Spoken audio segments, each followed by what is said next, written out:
Next up, Mr. Repay, Lake County Parks. They're getting good at this, aren't they? Well, when you're good, I mean, it's never mind. Lake County Parks has 2 applications in front of us. I think they're just going to hit them both at the same time without introductions between both of them. I'll give you a quick one. The Geo property acquisition is what it's being called. It's located within the Hobart Nature District. This is that was going to be their first one. The second one is what is deemed as the Soros property acquisition. Them looking to develop a county park in the western part of Lake County, which lacks park area and green space. So the first one, Craig will give you great detail on why this first one here, which is the Geo Group acquisition, is important. We have support letters from several residents as well as from the city of Hobart themselves. So with that, Craig, you can have at it. Okay, thank you, Dan. You have my screen up there?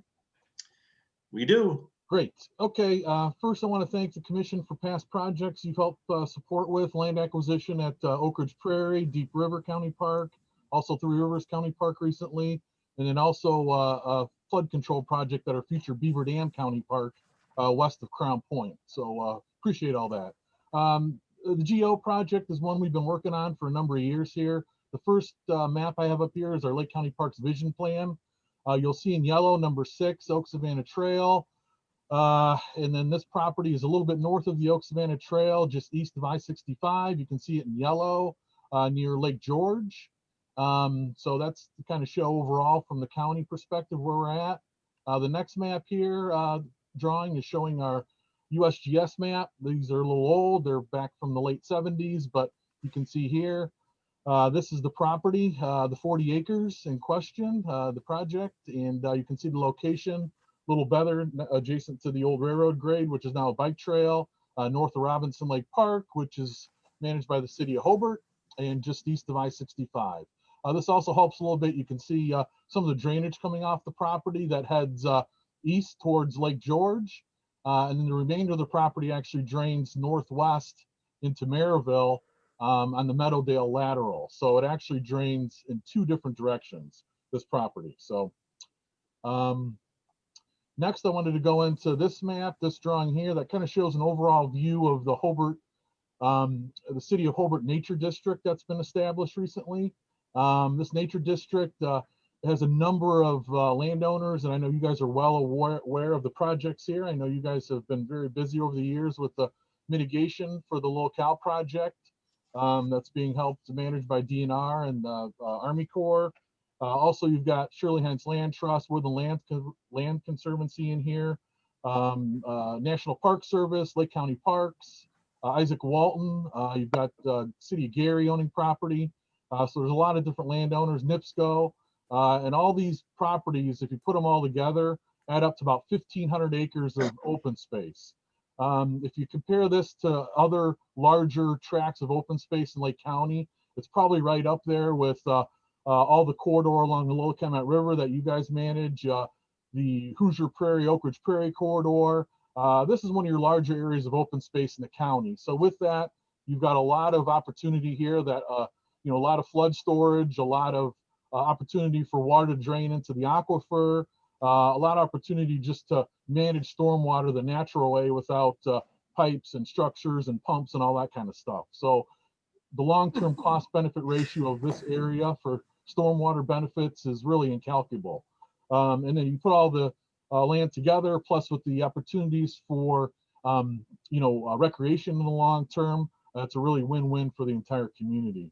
Looking at the stormwater benefits, the property itself is about 40 acres. But if you look at overall, I think we're looking at probably about 20 to 30 acre feet of stormwater storage.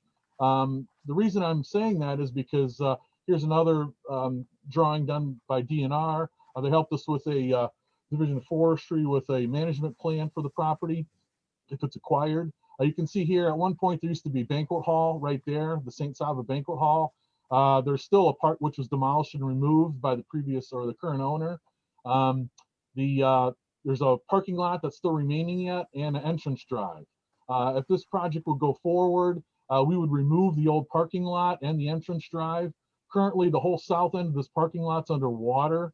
So when the parking lot's removed, the entry drive's removed, we would eventually look at putting a smaller parking lot right off 49th Avenue on the north side for public access. But removing the parking lot, entrance drive, will create more stormwater storage here. So you will be adding stormwater storage, which will be benefit for reducing some of the flow that's going east in the Lake George, and then also some of the flow going northwest to the Meadowdale lateral, which I know the commission and the Maryville Stormwater Board has a lot of interest in. So that will help them out as well. Looking at the recreation standpoint, you've got a great opportunity here. The city of Hobart with Robinson Lake, they're looking at doing improvements to add more capacity to the parking lot. We want to have a trail from the Oak Savannah Trail that will go. There's a parking lot that's jointly managed by Lake County Parks and the city of Hobart, and we want to have a trail that goes from there through the subject property to 49th Avenue. The key with that is currently the properties north of 49th Avenue, McCloskey's, Burr Oak, Savannah, some Shirley Heights properties do not have public access. Having the public access or the trail from the south to the north will allow the public access to the properties to the north. So you're actually connecting or providing a connection for people to recreate into those parcels in the long term. So that's something that doesn't exist now. So you will be providing more recreational opportunities by acquiring this property, which will allow the public access to take place. The property itself, we've had several people look at it. It's got some really nice oaks, hickories, hardwoods on it. It's actually got a surprisingly lack of invasive species. There's some, of course, but it's in decent shape. Looking at this map right here again, anything in yellow is pretty much natural. Anything that's inside of here has been impacted by the past building, mowing, the parking lot and so forth, and that will all be restored back to the existing plant communities and of course some wetlands for flood control.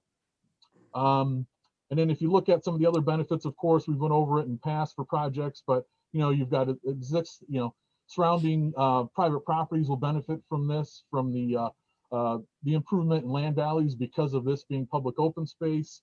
You've got, of course, all the benefits to the community that's going to be able to visit these sites, being that it will be public open space.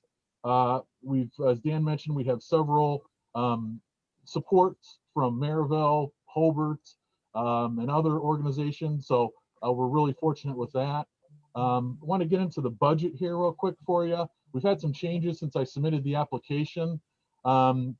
We have federal funds that are committed for the project from the Lake Michigan Coastal Program, $150,000. U.S. Forest Service is committed $138,000 from their GLRI program, which is a Great Lakes Restoration Initiative program. So it's $138,000 there. And then local funds, we've got a variety of sources, some new sources since we came to you with the initial application. Friends of Robinson Lake, Sandy O'Brien's going to give us some money. Shirley Hines Land Trust has committed some funds now. Also, Lake County Parks and the Lake Heritage Parks Foundation will be putting in money. Also, we've got commitments from Indiana DNR through the sale of environmental license plates. It's a great program, and those funds go directly back into acquiring parkland in the state of Indiana, specifically natural parkland. So we've got two supports from two divisions within DNR, outdoor recreation, because of the trail connections and the recreational possibilities that's going to happen because of this project. Also from the Division of Nature Preserves, because of the natural plant communities that are found on this site. And then below you can see, because of that, our first request to the commission was $258,000. Since then, our request now would be $246,000. You can see below we've got some associated costs that we've encumbered, as we usually do for projects that we work on, normal business. And so you can kind of see some of what was given. Friends of Robinson Lake helped with appraisals. So did Shirley Hines Land Trust.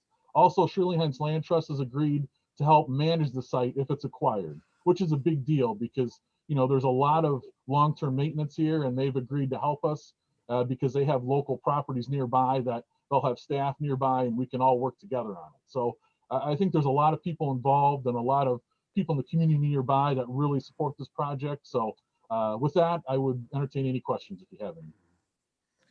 All right, bringing it back to the board. Craig, I have one question. So even with all the changes, Little Cal is still going to be the largest contributor to this project, correct? Single contributor, correct. Yes. Okay.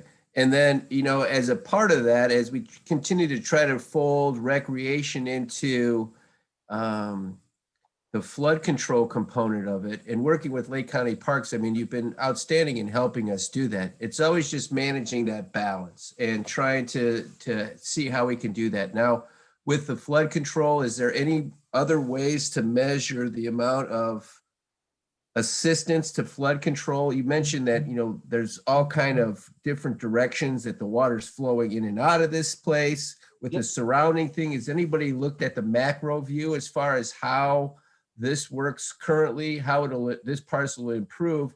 And really the big picture is eventually how is the whole thing going to have to come together to really show some benefit from a flood control perspective? Yeah, I think what's happening already with all the different parcels that are being acquired and have been acquired in the nature district, that in itself is providing the natural lands to soak up the water and hold it and slowly release it over time. So I think this is functioning a little different than you would see from a normal, you know, flood control project where you're using, you know, you're creating facilities to help store the water. In this case, we're letting nature do most of that work for us. So with all these properties in here, pretty much all these properties are, you know, are preserving the natural plant communities and the wetlands on site. This property specifically, you know, you've got a large wetland already that's kind of here on the south end of the parking lot, which will be enhanced and will hold more stormwater. Throughout the property itself, there's a lot of ephemeral wetlands in there.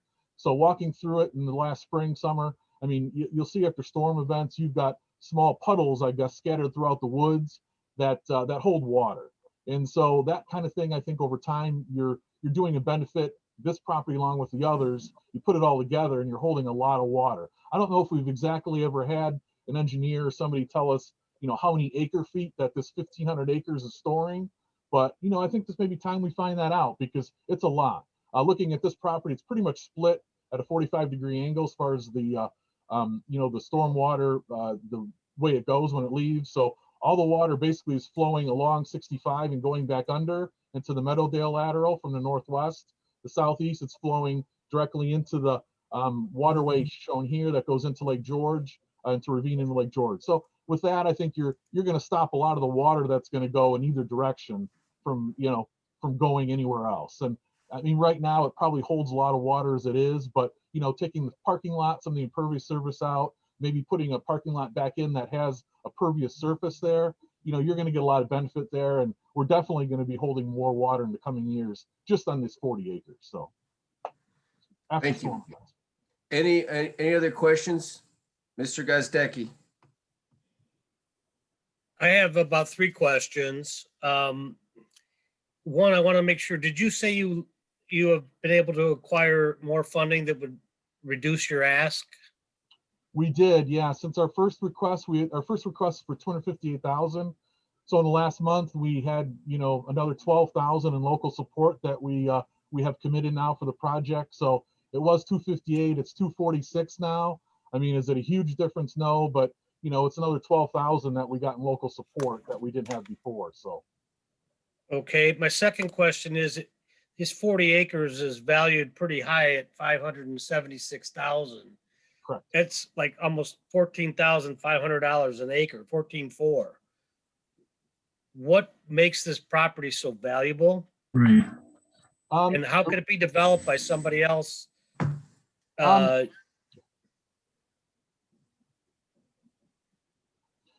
ahead. The reason the appraisals came out where they did, we had appraisals from Vail Appraisal Group and Stephen Kovacevic, and they're both really good appraisers. And the reason is because right now you've got Macaulay Real Estate, Geo. I mean, they've been marketing the property for about 2 years. Have they had any of their offers? They have not. But the site is ready to go with all utilities. It's got sewer access, and both appraisers checked with Gary Sanitary District, and the sewage or the sewer line that goes down 49th is active, ready to go. So from that standpoint, you've got sewer, water, and electric to the site. which makes it ready to develop. Also, the zoning on the site is why it's probably appraised a little higher also. The zoning is residential, I believe, in another zoning. It's 2 different zonings on it. And then also you've got you've got some uses along 49th Avenue that have raised the appraised value. You've got a solar farm across the street, a new solar farm that went in, and they paid a good chunk of funds for that solar farm. So that was one of the comps that was used by the appraisers. And just, a lot of the appraised value is the potential that's there on that site. Granted, has anybody taken advantage of it yet? No, they haven't. But somebody still could come in and the site's ready to go for development. So it's a good question if it would happen or not. So Thank you very much. Appreciate that. How long has the site been on the market? it's been on for, it's getting close to 2 years, I believe, maybe longer. So it's been on for a while. And Craig, it was, and I mean, they were asking 850,000 for the property. I think they lowered the price to 650, 700,000, I think. So, I mean, they weren't happy with the appraisals we got. They thought it's still a little low yet, but, they agreed to sell at that price. So, I mean, we're buying it at just a little bit more than what they bought it for. So the value hasn't rose a lot since Geo purchased it, but it is what it is. And it's still a developable piece of property. And, somebody someday would probably come in and find some sort of use for it. And they've got the utilities to make it happen. So. Did Craig, they do a soil? One last question. Did they do a soil test on this, and how? Yeah, my question was, how deep is the water? In this area here, you've got a high water table. There's no doubt. If you look at Robinson Lake to the south, I mean, Robinson Lake's probably reflective of the water table somewhat in the area. And, you go about 4 or 5 feet down and you've got water. So, and maybe in some areas that does change a little bit, but there's a natural high water table there. So, yeah, I mean, the banquet hall was built, and that was a long time ago. So we have not done any soil tests in the property, and I don't believe Geo did. But there's been several, developments proposed here over the years. Nothing's happened. So I would suppose, though, if somebody wants to come in and develop it, they probably can make it happen. They have to do some mitigation, I'm sure, for wetlands, but it could be done. so Craig, Mr. Ochi. I had a question regarding your application, and then look through your due diligence, I guess, that you've already done on this project in your assessment, or this property in your assessment. Are there any environmental concerns since you did have an existing parking lot and a structure there? Are there any, have you run across that, or will you be running across that? No.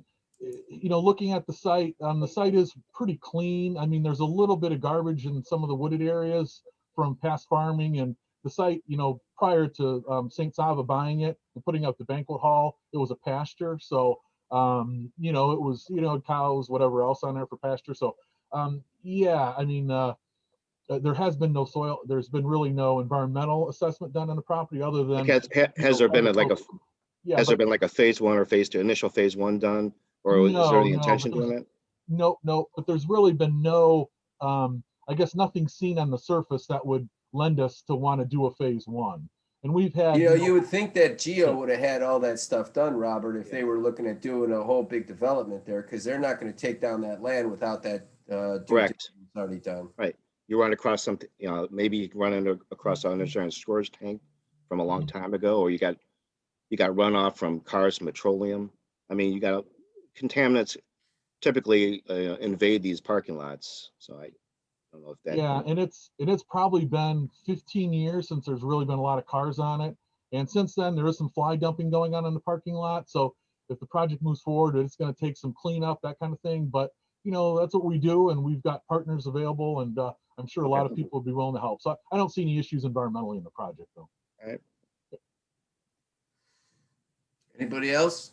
Yeah, Craig, I'd like to ask you a question. Have you exhausted all your funding sources, or I know you mentioned some of the funding sources that you're looking at, but have you exhausted them, or are you out there pushing for them? And this seems more like a business proposition than it does for a watershed project. So I'm concerned in regards to the banquet hall that you mentioned. Yeah, I mean, what I try and do with our land acquisition projects is first I try and get federal funds to cover half the project cost, the acquisition, which I did here. pretty much you put the, coastal program Forest Service together, that's half the purchase price. So then I look to get the other half from local funds, wherever I can get it. And to be honest, I think we've probably got to where we can get as far as local funds. I mean, we might be able to squeeze some money out of a few more people, but we're I think pretty much there. And locally, there could be a couple other sources. We did try Hobart Stormwater Board. They've supported the project with letter of support, and so is the city of Hobart now, but they weren't willing to give any funds for it, which was disappointing. But that was really the only resource I could go to that we weren't able to get funds from. So yeah, I mean, this project I knew from the beginning wasn't going to be a super easy one, but looking at this to the overall scope of the whole Hobart Nature District and all the properties together, I mean, that's where you're looking at your huge stormwater benefits there. So I mean, that's where we're trying to help, I guess, close a gap as far as connecting some of these properties and then allowing this property to kind of, I guess, complement all the surrounding properties doing the same kind of thing they're doing. So. Okay, any other questions? Craig, thank you, sir. You're welcome. All right. Are we going on to the next one, Dan, or are you Yeah, just? I was gonna say, Craig, just go right into Thank you. the Saros. Like I said, they already seen the application, so they get it. So Okay. Right here's this is a project we've been working on for, oh gosh, probably 10 years with the landowner. And it's the Saros property. You can see here on our vision plan map, number 12, it's our Lake Hills, potential Lake Hills site. It's in the upper reaches of Turkey Creek. It's an area of the county that, there's a lot of development going on, plain and simple. And so looking here at our open space map, if you look, there's not a lot of open space in the west side of the county. When you come from Wolf Lake up here in Hammond, all the way down the LaSalle Fish and Wildlife area and the Kankakee River, there's really no large open space tracts along the west side of the county. Now, if you go on the Illinois side, you've got Cook County Forest Preserves, you've got Will County Forest Preserves up against the county line, but not from the Indiana side. The closest thing you could say is probably Hoosier Prairie right here. So this site's huge as far as that goes, just kind of giving you an idea of the layout. Here's a USGS map of the property. It's an old map, so since this map, since the drawing came out, there's subdivisions all around here now, and more coming in all the time. So you can kind of see here, this is the upper reaches of Turkey Creek. You've got basically Turkey Creek splits at the 77th Avenue here. So it splits and goes around to the west, and then also goes around to the east, the Cherville Heights neighborhood. It goes to the west, and basically Turkey Creek starts in the Lake Hill subdivision. So you got water that comes through Gulf Lake, and all the water that comes into the wetland along 85th Avenue, drains underneath 85th and comes near the Saros property. So this area is receiving a lot of runoff through Turkey Creek, and more runoff all the time with all the development coming in. Right here is another map showing our park and open space plan. And this kind of is a plan of, it includes the Saros property itself, which is pretty much the middle of the property. And also, if this would happen, we're looking already in the future. I've got other willing sellers around this property. It's a 100-acre acquisition, Saros is. I got maybe another 50 acres around here that we could acquire someday, between Klein Avenue and Austin Avenue, between 77th and 85th. But first, without doing this core 100-acre acquisition, the other ones don't matter. So, and looking at this site, Cherville is going to be putting in a new sidewalk along 77th Avenue in the coming years. So between 41 and Klein Avenue, there's a roundabout here at Klein Avenue, and the Pensy Greenway comes through. So we'll have great trail access. We look if this project would go through to put a small parking lot in off 77th Avenue to allow access from the public, and then also have trail access from the Pensy. And then we'd have some sort of loop trail system that goes from north to south in this property. The neat thing about this property, going back to here, we've got about 50 feet of grade change between 77th Avenue and 85th, which is really neat because, anybody who wants to go and hike in a park and do that kind of stuff, having grade change in Lake County is something you don't see all the time. So this Lake Hills area is aptly named. You've got a lot of up and down that would happen with the trail system. So just another benefit, and just makes it more interesting for the general public. Also wanted to come down here to a wetland delineation that was done by Earth Source for the property owner. You can see here, we've got jurisdictional wetlands on both sides of Turkey Creek where Turkey Creek flows through. You've got a lot of isolated wetlands also through this property. And what happens, you've got undulating land through this whole 100 acres between 77th and 85th. So wherever you see these small isolated wetlands, and a couple of them are a little larger, they do hold a lot of water. I think Earthsource had the site of the 100 acres. You've got about 25 acres of wetlands that were delineated. Walking over this property last couple of years, the site's actually got wetter. I guarantee there's probably at least 30 acres of wetland out here. And a couple of these wetlands have got larger over the years because tiles have been broke and there's been no agriculture really happening on most of the property. So the property does hold a good amount of stormwater. Kind of going through just some of the benefits right here and some of the highlights. Looking at, the long-term benefits here. We've got, of course, the 100 acres. You've got the wetlands that are here already. Stormwater benefits. This property is already in your Little Calumet River comprehensive watershed plan. There was a flood control project plan for the large wetland basin here by 77th and Austin, or at least near it. And so looking at that, it's already in your plan for a flood detention area, probably because of the large amount of water that comes through and all the development happening. So you've got that already here and it's already been identified. And then again, if you look at the area around it, I drove around the site here just in the last couple of days just to count the number of subdivisions going in right now. And I think we've got about 8 subdivisions right now going in around this property. So, I mean, you've got more rooftops happening every single day. And, I don't blame people. They want to move to Indiana for a good reason. So, but we need to provide some more open space for them. If you look right now at our open space in Lake County, I think right now total open space, we got about 20,000 acres. It might seem like a good amount of open space. Lake County Parks manages almost 8,000 acres. But if you look at the forest preserve districts next to us, Cook County's managing over 70,000 acres of open space. Will County's got almost 50,000 acres. Newton County's got 30,000 acres because of LaSalle, Willow Slough, and the Kankakee Sands. And even Porter County's got more open space than Lake County because of Dunes Lakeshore, the state park, the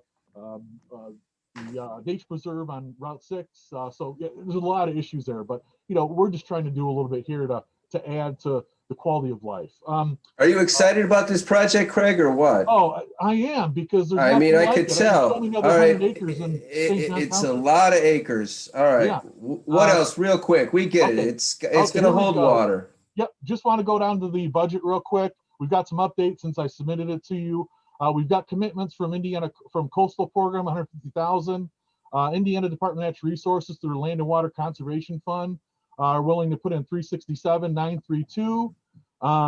St. John Township, I presented to their board recently, and their board is going to take this into consideration to help us out. So my request to them is between 50 and 100,000. So from what I'm gathering from them, they like the project. So I'm not saying it's funded yet, but I think we got a good chance.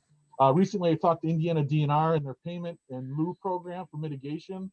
They've got funds sitting there from developments happening in St. John Township and the west side of the county. I think they're going to be willing to give us some funds to help purchase this property because we can help purchase wetlands that were taken away by other developments in the area. And then you can see from Little Calumet River Basin Commission, we've got a request needed for 800,000. I talked to Dan recently. That request might come down depending on the payment in lieu program funds that we've got coming in, but it's huge. If we could have any kind of help from you, because making this happen, it would be huge for the county. And I just wanted to share this kind of last. DVG did put together a plan for the owner. And so if you look at it right here, 77th Avenue, 85th, right down here, you've got a 100 lot subdivision that will be put in here if it's not purchased by us. That plain and simple. So, do we want another 100 rooftops coming in the area? I mean, I'm sure they'll sell and people will be glad to move in there. It's a beautiful piece of property, but all the oaks and hickories in the middle of property will get whacked. And we've got another bunch of stormwater getting into Turkey Creek and back downstream. So, if we don't get it, the property's going to get developed very quickly. All right. Thank you, sir. Any questions for this young man? Chairman, I have a question, if you can hear me. Yes, sir. Is it possible to get some more detailed information? You've gotten funding. What we have is very generic, I would say. Okay. We're putting a lot of faith in everything that you have done. We kind of like to get nitpicky once in a while. So Mhm. any other information you could share with Dan to help us evaluate this whole project would, I think, be a benefit. Okay. Yeah, I think within the next month, I will have news from St. John Township. Also, I'll have news from Indiana DNR and their mitigation program. So once these two are figured out and I have commitments there, these are already committed. So yeah, well, in the next month, I'll have a better idea of where exactly we're at, but I feel we're getting closer and that's huge. Maybe I didn't make myself clear. Mhm. You obviously have gotten money committed from these parties. Yep. What information did you give them to convince them to give you funding? You know Not what it certainly was? not what you're giving us. Yeah, no, you know what it is we've had really good success with the coastal program, land and water program over the years, and our track record's been pretty good about giving them projects, getting the federal funds together and finding the local source of funding to make it happen. We've not had to turn any money back yet. And, you know, we're going out on a limb a little bit. I know that, but, you know, the project's that important that it's worth putting in the extra effort for it. And I guess our past commitment, our past projects that we've been successful with, our track record is what has got them to commit the project funds to us. That's what it is. Okay. All right, anybody else? I have a question. Yes, sir. How long has the family committed to not sell this to any other developers or let you continue to look for other funding, including us? We've got a purchase agreement. It was actually came up on February 1st. And since then, we've actually got the purchase agreement extended through May, through Memorial Day, basically. So I've got till May to figure out what's going on and get a commitment to the property owners. And it's a large family, great family. And also, I forgot, they might bargain sale some also. I'm not saying how much, but they're willing, I think. So there's going to be a little bit there to play with. And then, yeah, I think from that standpoint, yeah, we've got some options there. So, and then, yeah. Okay, thank you. Yeah, you're welcome. Mr. Ochi, you have something? No, no comments. All right. All right, anybody else? All right, thank you, sir. Thank you.